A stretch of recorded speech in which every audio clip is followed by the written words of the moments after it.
Now turn to section 1. Hear a man telephone a travel company to book a holiday. First, you have some time to look at questions 1 to 4.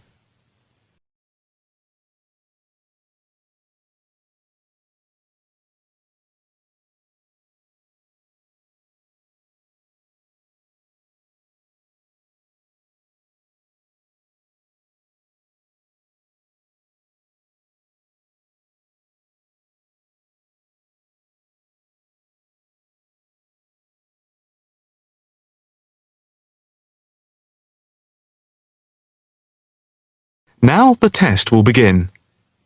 You should answer the questions as you listen, because you will not hear the recording a second time. Listen carefully and answer questions 1 to 4. Good afternoon. Italia Breaks. My name's Margaret. How can I help you? Hi, I'd like to book a short break in Italy. Hotel and flights combined.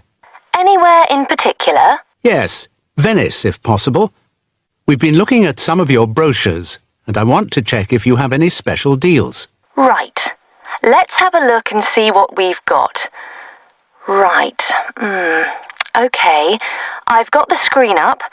Can you just give me a few personal details? Sure. First, can I just take your name, please, and a contact telephone number? Certainly. It's John Framlington. That's Framlington. And I'll give you my mobile number. I can't always remember it. Yes, here it is.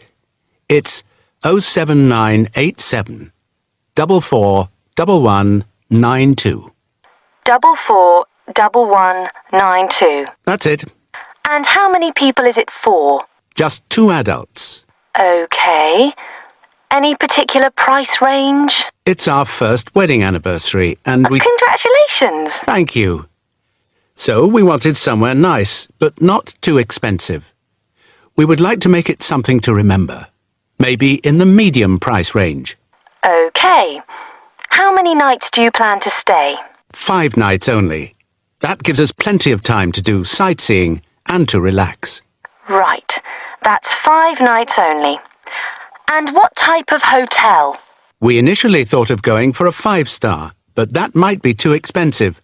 So we've been looking at 4-star hotels. We've got quite a few in our brochure, but the one I would recommend is the Hotel Scotland. It's 4-star, and I know there are rooms available because I have just made a booking for another client there. I didn't notice that one. I don't know how I didn't see it. It's easy to miss them. I've also stayed there myself, as we sometimes have to go and check out the hotels.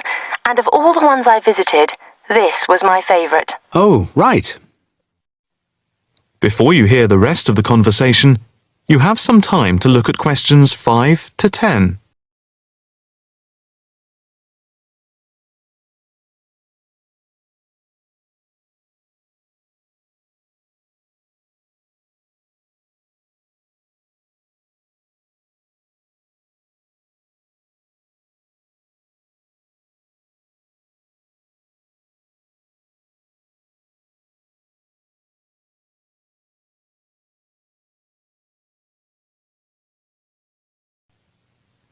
Now listen and answer questions 5 to 10.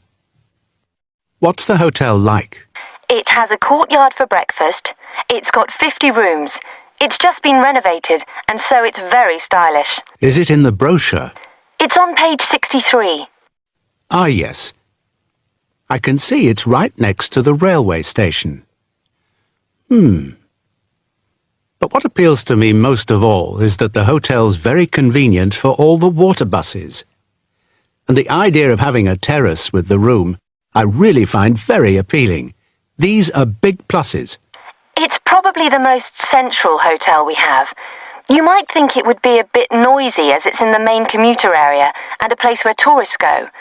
But from experience, I can assure you the hotel is very quiet. Most of the rooms are facing away from the main thoroughfare. Can you tell me when you'd like to leave? The 17th of March. Coming back on the 22nd. OK. I'll just check again if there are places available. 2 adults sharing. Hotel Scotland. Yes, that's gone through. OK. And how much is the break, including flights? There's a special rate at the moment because it's off-season. For 5 nights, let's see, it's £716 for a double room and flights. That includes airport taxes, but not insurance. Each? No, for 2 adults sharing. That doesn't sound too bad at all. What reductions do you have at the moment? Well, if you make the booking before the 17th of February, you get a further 15% reduction, subject to availability. That's a big saving. Yes, it makes the price very reasonable indeed. Do you need travel insurance? Yes, I suppose we better had. For 7-day cover for both of you, it's £17.88. OK. Do you want to book today? I think we should, but can I just check with my wife? Can you hold the booking for me? I can hold it until 1 p.m. OK, that's fine. I'll get back to you immediately. I'll just give you a reference for the reservation. OK. It's FAPSJM15. Thanks. I'll get back to you as soon as I can, and definitely before 1 p.m. This is too good an offer to miss. That is the end of section 1. You now have half a minute to check your answers.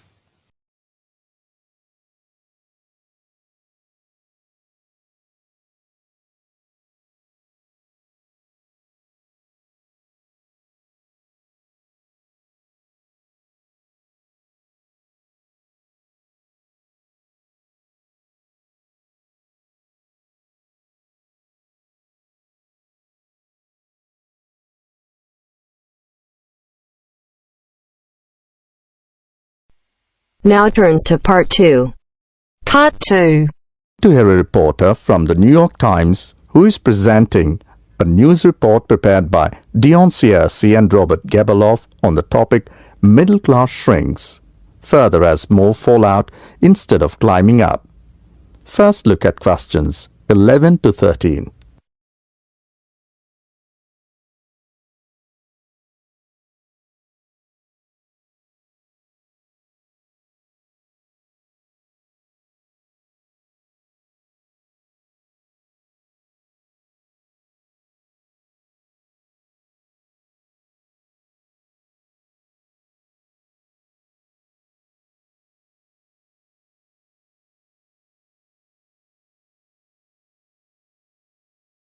Now listen to the recording and answer questions 11 to 13. The middle class that President Obama identified in his State of the Union speech last week as the foundation of the American economy has been shrinking for almost half a century. In the late 1960s, more than half of the households in the United States were squarely in the middle earning, in today's dollars, $35,000 to $100,000 a year. Few people noticed or cared as the size of that group began to fall, because the shift was primarily caused by more Americans climbing the economic ladder into upper income brackets. But since 2000, the middle class's share of households has continued to narrow, the main reason being that more people have fallen to the bottom. At the same time, fewer of those in this group fit the traditional image of a married couple with children at home, a gap increasingly filled by the elderly. This social upheaval helps explain why the president focused on reviving the middle class, offering a raft of proposals squarely aimed at concerns like paying for college education, taking parental leave, affording childcare, and buying a home. Before the talk continues, look at questions 14 to 20.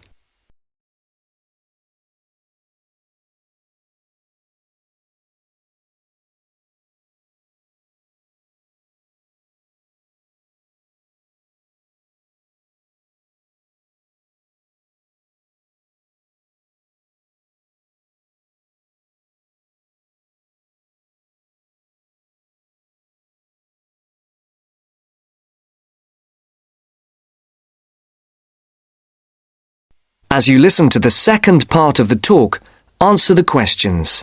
14 to 20. Mr. Obama told Congress and the public. Still, regardless of their income, most Americans are identified as middle class. The term itself is so amorphous that politicians often cite the group in introducing proposals to engender white appeal.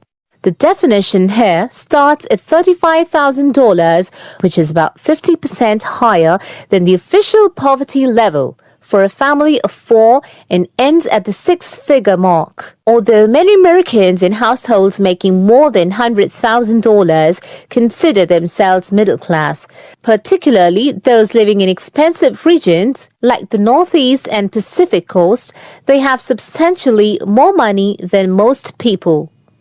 However, the lines are drawn. It is clear that millions are struggling to hang on to accoutrements that most experts consider essential to a middle-class life. I would consider middle class to be people who can live comfortably on what they earn, can pay their bills, can set aside something to save for retirement and for kids in college, and can have vacations and entertainment, said Christine L. Owens, Executive Director of the National Employment Law Project, a left learning research and advocacy group. That is the end of part 2. You now have half a minute to check your answers.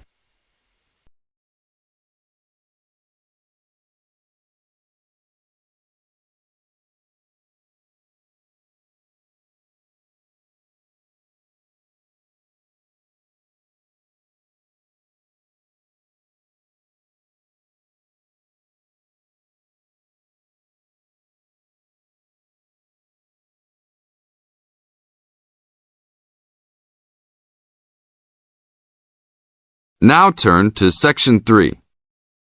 Section 3. In this section, you are going to hear a conversation on animal protection. First, you have some time to look at questions 21 to 25.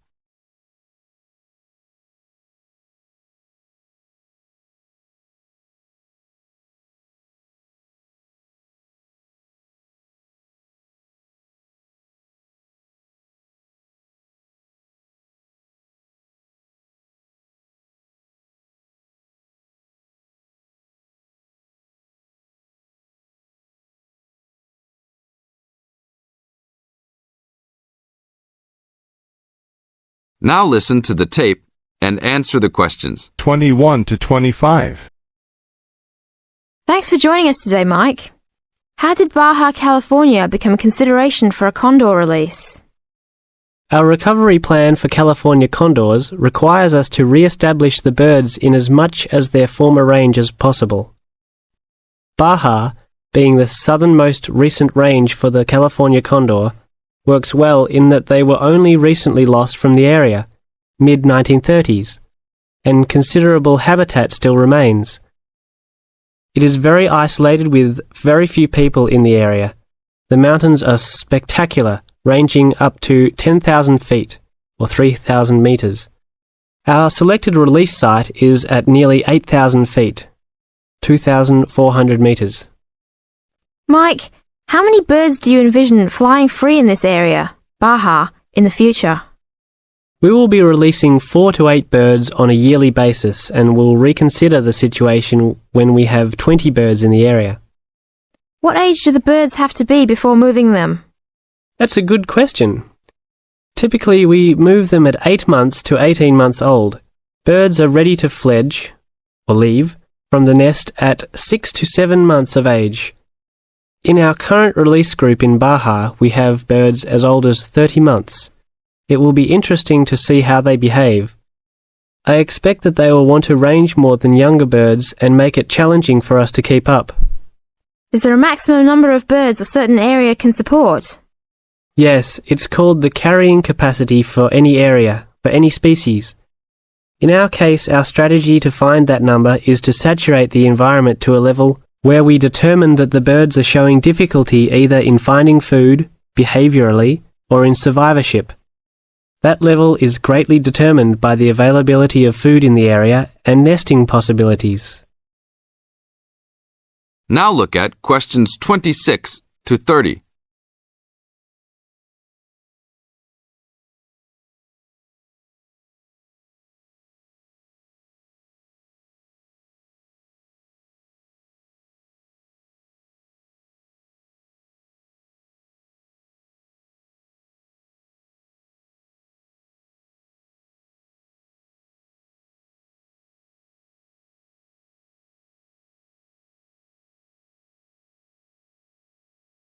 As the talk continues, answer questions 26 to 30. What do you hope to accomplish with this release in the long run? I expect that well within 10 years the condors will be flying north and joining birds already released in Southern California. Hopefully we will reach at least 150 birds in each of these populations within about 15 years. What would you say is the biggest contribution to the California Condor program's success? That would have to be the fact that we were able to breed the birds in captivity from the 27 birds we started with in 1987 to the 205 birds we have today. This is thanks to cooperation between the San Diego Wild Animal Park, the Los Angeles Zoo, and the World Center for Birds of Prey in Boise, Idaho. Are there any problems keeping track of and protecting your released animals outside of the US? Nope. We are using radio transmitters and will be using the new satellite and GPS transmitters as well. Which system is better? Using satellites. The advantages over radio telemetry are numerous.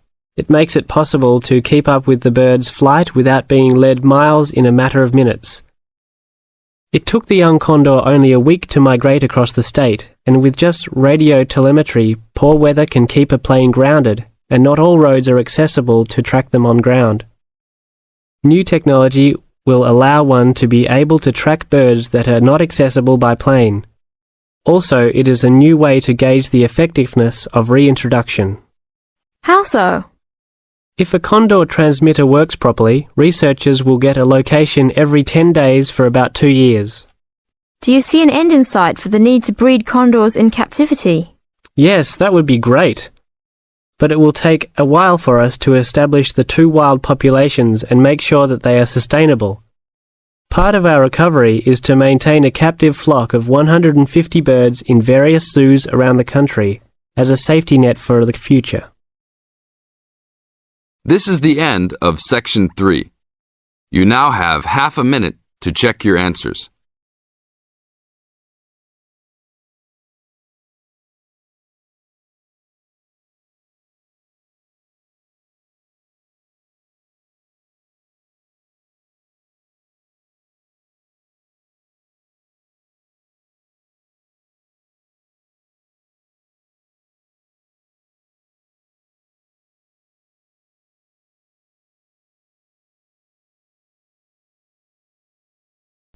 Now turns to Part 4.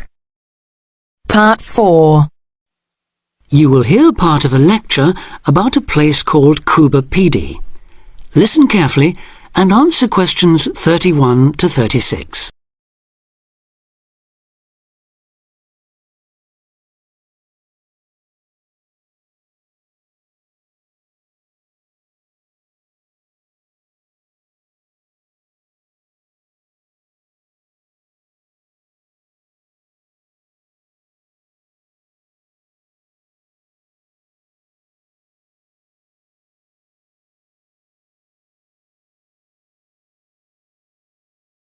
Listen carefully and answer questions 31 to 36. Good afternoon.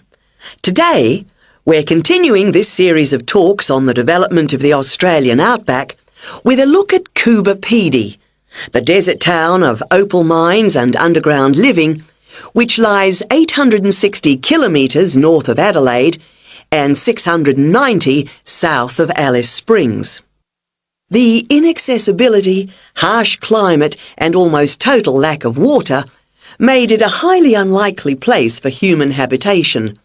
But that all started to change in 1915 with the discovery there of opals, the precious stones which seem to change colour according to their surroundings. Settlements were established following the First World War, when soldiers returning from the trenches of France brought with them the techniques of living below ground in dugouts. The depression of the 1920s and 30s led to many prospectors leaving, but the town boomed again in the late 1940s when shallow new opal fields were discovered, and immigrants from Europe arrived in large numbers after the Second World War. It must be remembered, though, just how hostile conditions were. daytime summer temperatures reached well over 50 degrees centigrade. Winter nights were bitterly cold, and dense dust storms regularly blanketed the town. To cope with this, more and more people began living in disused mines and purpose-built subterranean houses, where the temperature remains at a comfortable 25 degrees all year round, so that eventually around 70% of the town's inhabitants had made their homes beneath the surface. This led to the construction of hotels and even churches below ground, as well as an entire underground shopping centre, the only one in the world. Now you have some time to look at questions 37 to 40.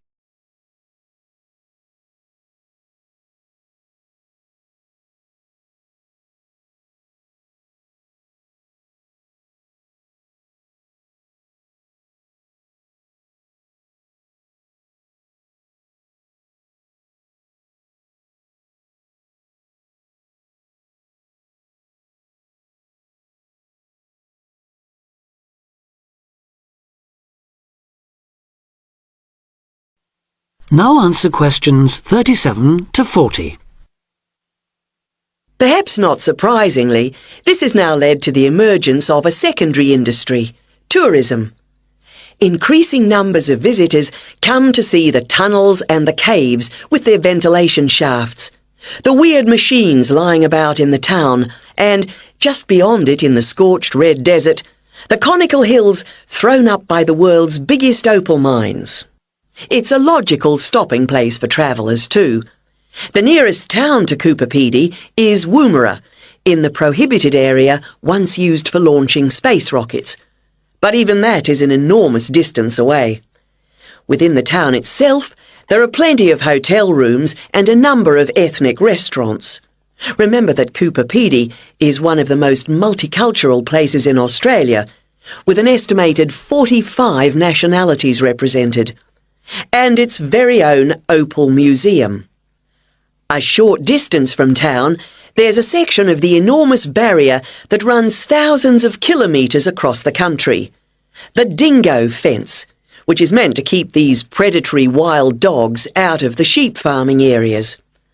Another attraction just outside town are the sets of various films made there, including Mad Max 3, as well as The Red Planet and Until the End of the World, names that reflect the harshness of the terrain and temperatures there. The name Coober Pedy, incidentally, comes from an Aboriginal expression meaning white man's hole in the ground. Next, I'd like to go on to talk about Broken Hill, another mining town, but one that... That is the end of part 4. You now have half a minute to check your answers.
Give it